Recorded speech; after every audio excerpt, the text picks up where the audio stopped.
Assalamualaikum warahmatullahi wabarakatuh. Kami dari kelompok 3 akan mempresentasikan gangguan psikiatri bipolar disorder. Sebelumnya, izinkan saya untuk memperkenalkan anggota kelompok saya. Yang pertama ada Siva Azaria Maulida dengan NIM 087 yang akan menjelaskan ciri-ciri dan penyebab. Yang kedua ada Angelic Natasha Wijaya dengan NIM 092 selaku moderator dan akan menjelaskan definisi dan jenis-jenis bipolar disorder. Yang ketiga ada Siti Arimbi dengan NIM 099 yang akan menjelaskan faktor resiko. Yang keempat ada Sabrina Dugirisya dengan NIM 103 yang akan menjelaskan gejala dan tipe bipolar disorder.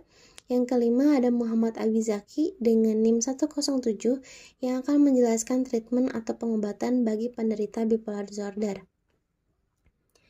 Yang pertama, saya akan menjelaskan definisi gangguan psikiatri. Gangguan psikiatri merupakan gangguan fungsi psikologis yang cukup berat, hingga membutuhkan penanganan seorang psikiater atau psikolog klinis. Gangguan psikiatri pada dasarnya tidak memiliki perbedaan secara fundamental dengan gangguan neuropsikologis, karena tetap melibatkan adanya gangguan di otak, meskipun lebih banyak dipengaruhi oleh pengalaman-pengalaman psikologis, misalnya stres. Apa itu bipolar disorder? Bipolar disorder adalah sebuah penyakit gangguan emosi atau perasaan. Bipolar sendiri memiliki arti bi yang artinya dua dan polar yang artinya kutub, dan juga disorder yang artinya tidak teratur atau kacau. Orang dengan bipolar adalah orang yang mengalami gangguan perasaan dengan dua kutub yang berbeda, yaitu disebut dengan mania dan juga depresi. Mania adalah di mana penderita mengalami fase senang yang berlebihan dan juga memiliki keinginan beraktivitas yang sangat tinggi dan cenderung tidak memiliki hasrat untuk tidur. Lalu depresi adalah suatu fase yang berkebalikan dengan fase mania, yaitu di fase ini penderita memiliki rasa sedih yang sangat ekstrim sehingga tidak memiliki antusias dalam berkegiatan dan lebih cenderung sering mengantuk atau tidur. Jenis-jenis bipolar disorder. Yang pertama ada gangguan bipolar 1, yang dimana melibatkan satu atau lebih perubahan suasana hati berlanjut setidaknya 1 minggu. Terkadang menyebabkan mania berat, bahkan halusinasi atau delusi. Yang kedua, gangguan bipolar 2, yang dimana menjadi lebih ringan dengan melibatkan episode hipomania yang lebih ringan yang berlangsung selama 4 hari. Yang ketiga ada gangguan afektif bipolar campuran, yang dimana pasien itu mungkin mengalami campuran perubahan suasana hati yang tertekan dan gembira. Yang keempat ada rapid cycle. Rapid cycle adalah jenis bipolar yang memiliki 4 atau lebih episode perubahan mood dan berlangsung dalam periode 12 bulan. Masing-masing episode harus berlangsung selama beberapa hari untuk bisa disebut tipe bipolar rapid cycle. Pada fase mania, penderita bipolar biasanya menunjukkan perilaku yang ekstrim dan tak terkendali.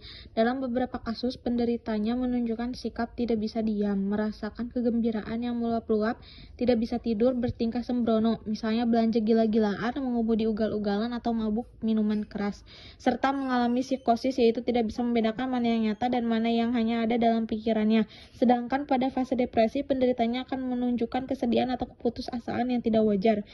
Ciri-ciri bipolar dalam episode depresi, penderitanya menunjukkan sikap menarik diri dari lingkungan dan orang terdekat, bicara sangat lambat, kadang seperti orang yang sedang melantur, terobsesi terhadap kematian, ingin bunuh diri atau percobaan bunuh diri, perubahan pola makan secara drastis, entah nafsu makan hilang, terus-terusan merasa diri bersalah, tidak berguna atau tidak layak.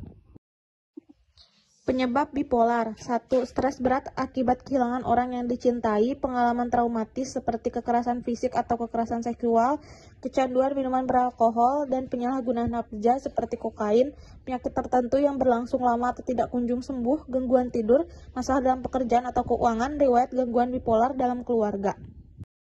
Adapun gejala dari bipolar disorder. Yang pertama, episode mania. Cenderung senang dan berenergi. Seperti merasa keren dan berharga, punya banyak ide, tidak butuh tidur, dan juga melakukan tindakan-tindakan yang beresiko. Yang kedua, ada episode depresi. Cenderung sedih dan kelelahan. Seperti merasa hampa, merasa bersalah, merasa tidak berguna, sulit konsentrasi, tidak bergairah, dan juga punya keinginan atau mencoba untuk bunuh diri. Dari gambar ini, kita bisa melihat bahwa gangguan bipolar itu terdiri dari 3 tipe, yaitu tipe 1, tipe 2, dan siklotimia. Bipolar tipe 1 mengalami perubahan mood yang sangat kontras dengan fase mania, yang berlangsung setidaknya 1 minggu, dan fase depresi yang berlangsung setidaknya 2 minggu. Kemudian, terdapat bipolar tipe 2, mengalami perubahan mood yang mirip dengan tipe 1. Namun, dengan fase hipomania yang menggantikan fase mania, fase hipomania ini berlangsung setidaknya selama 4 hari. Kemudian, tipe siklotimia. Siklotimia bersifat seperti sebuah siklus, dengan fase hipomania dan fase depresif yang walaupun tidak seintens tipe 1 maupun tipe 2, berlangsung jauh lebih lama, yaitu hingga 2 tahun. Lalu ada faktor resiko. Kondisi ini pasang pada suasana hati, tingkah laku, energi, dan aktivitas. Manic high dan depressive low memberi nama kondisi itu. Saat ini belum ada obatnya. Orang dengan gangguan ini dapat berkembang dengan pengobatan dan perawatan yang tepat. Juga tidak ada penyebab tunggal gangguan bipolar, tetapi ada faktor resiko. Usia rata-rata onset untuk gangguan bipolar adalah 25 tahun. Menurut National Institute of Mental Health, pria dan wanita tampaknya sama-sama terpengaruh. Gejala biasanya terjadi pada remaja yang lebih tua atau dewasa muda. Mungkin saja kondisi tersebut berkembang pada usia yang lebih tua. Lalu apa faktor resiko yang mungkin untuk gangguan bipolar? Para ilmuwan percaya bahwa berbagai faktor risiko bekerja sama untuk memicu penyakit. Lebih banyak penelitian perlu dilakukan untuk mengetahui faktor risiko dan penyebab tertentu. Faktor yang pertama adalah genetika. Gangguan bipolar cenderung diturunkan dalam keluarga. Anak-anak dengan orang tua atau saudara kandung dengan gangguan tersebut memiliki peluang lebih tinggi untuk mengembangkan daripada mereka yang tidak memiliki anggota keluarga yang terpengaruh kembar identik tidak memiliki risiko yang sama untuk mengembangkan penyakit tersebut. Kemungkinan gen dan lingkungan bekerja sama dalam perkembangan gangguan bipolar. Lalu faktor yang kedua adalah lingkungan hidup. Kadang-kadang peristiwa stres atau perubahan besar dalam hidup memicu gangguan bipolar seseorang. Contoh pemicu yang mungkin termasuk permulaan masalah medis atau kehilangan orang yang dicintai. Peristiwa semacam ini dapat menyebabkan episode manik atau depresi pada orang dengan gangguan bipolar. Penyalahgunaan narkoba dapat memicu gangguan bipolar. Diperkirakan 60% orang dengan gangguan bipolar bergantung pada obat-obatan atau alkohol. Orang dengan depresi musiman atau gangguan kecemasan juga berisiko mengalami gangguan bipolar. Lalu faktor yang terakhir adalah struktur otak. Pencitraan resonansi magnetik fungsional atau fMRI dan teknologi emisi positron atau PET adalah dua jenis pemindaian yang dapat menghasilkan gambar otak. Temuan tertentu pada pemindaian otak mungkin terkait dengan gangguan bipolar.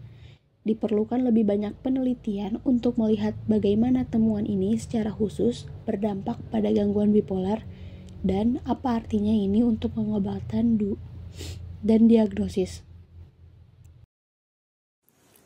Treatment atau pengobatan bagi penderita bipolar disorder. Yang pertama itu ada obat-obatan. Dokter bisa meresepkan obat-obatan untuk menangani gangguan bipolar. Jenis obat yang dapat diresepkan oleh dokter antara lain. Yang pertama itu obat penyeimbang suasana hati seperti lithium, lamotrigine, dan carbamazepine.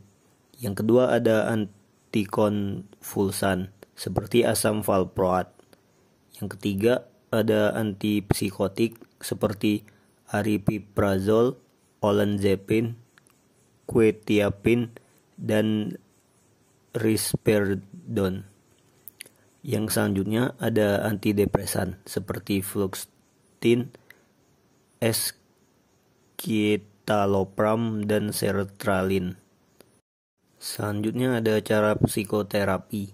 Ada beberapa jenis psikoterapi yang dapat dilakukan untuk menangani gangguan bipolar, yaitu interpersonal and social rhythm therapy. Terapi ini bertujuan mengatur pola aktivitas pasien sehari-hari, seperti waktu untuk tidur, bangun, dan makan. Ritme aktivitas yang konsisten diyakini bisa mengendalikan gejala gangguan bipolar. Yang selanjutnya ada cognitive behavioral therapy atau CBT, atau terapi perilaku kognitif, bertujuan untuk membantu pasien dalam mengidentifikasikan dan mengatasi perilaku atau kondisi yang dapat memicu timbulnya gejala gangguan bipolar. Yang selanjutnya ada psikoedukasi. Dokter akan memberitahu pasien hal-hal terkait kondisi yang dideritanya. Dengan begitu, pasien dapat mengidentifikasi penyebab munculnya gejala dan mencegahnya, sambil tetap menjalani pengobatan. Selanjutnya ada psikoterapi. Yang pertama itu electronic convulsive therapy atau ECT, adalah prosedur stimulus otak yang dapat membantu pengidap bipolar yang mengalami gejala cukup parah. ECT umumnya diberikan bersama obat anestesi dan ini aman dilakukan. Pengobatannya biasanya diperlukan untuk mengobati episode depresif dan mania yang parah, dan ketika pengobatan lainnya tidak membantu. Yang selanjutnya ada transcranial magnetic stimulation. Sebenarnya pengobatan baru untuk stimulus otak dengan menggunakan gelombang magnetik. Penelitian menunjukkan bahwa transcranial magnetic stimulation bermanfaat bagi banyak orang dengan berbagai subtipe depresi. Tetapi perannya dalam pengobatan gangguan bipolar masih perlu diteliti lebih lanjut. Berikut beberapa link referensi dari kelompok kami. Sekian presentasi dari kelompok kami. Terima kasih.